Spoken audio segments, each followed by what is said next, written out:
Right now, hundreds are submitting claims for compensation through the Radiation Exposure Compensation Act. Justina Cornell sat down with one St. Louisan who's navigating the application process, not just for herself, but also for her father. 24 pages. Page by page. It's a reminder of the pain. Yes. Kristen Camuso 63043 is one of thousands filling out the form for the Radiation Exposure Compensation Act, known as RECA. Growing up, you had no idea about this radioactive waste. Oh no, there was no indication that this radioactive waste was in our community. RECA is for anyone who lived, worked, or attended school in 21 zip codes and developed certain diseases due to radiation exposure from the making of the atomic bomb in St. Louis. Camuso spent time in 5 of those zip codes, even playing in contaminated sites along Coldwater Creek. It was more than a decade ago when health concerns crept in for Camuso.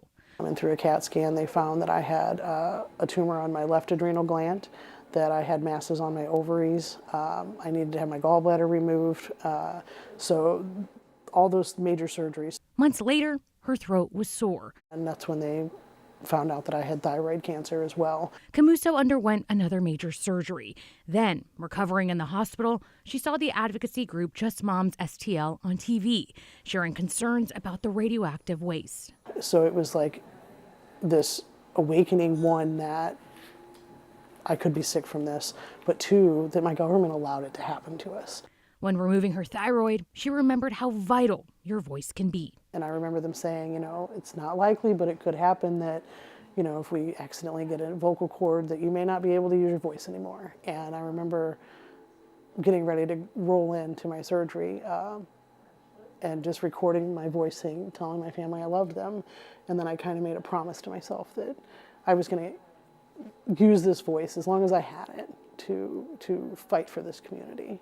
A voice she's now using for herself and her own father. And now my father has also been diagnosed with stage 4 lung cancer that has spread to his brain. And while we're preparing for the worst, we're still hoping for the best.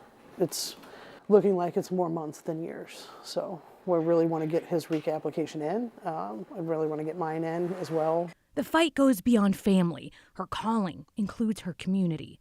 Now she works for the Missouri Coalition for the Environment. So I'm a policy specialist. I actually was one that kind of did a lot of the research in different health programs and presented it to Senator Hawley. That research played a major role in bringing RECA to the St. Louis region. Now that it's here, she pushes through the pain, knowing each page brings back a bit of power. We've lost a lot of people since the 12 years I've been doing this, but I think it's their memory that keeps driving me. Justina Cornell, 5 on your side. Camuso wants to continue expanding the RECA program. The goal is to add more zip codes and extend the program beyond its deadline dates. And for more information on how to apply for the radiation exposure compensation, text the word RECA, that's R-E-C-A, to 314-425-5355, and we'll send you a link to your phone.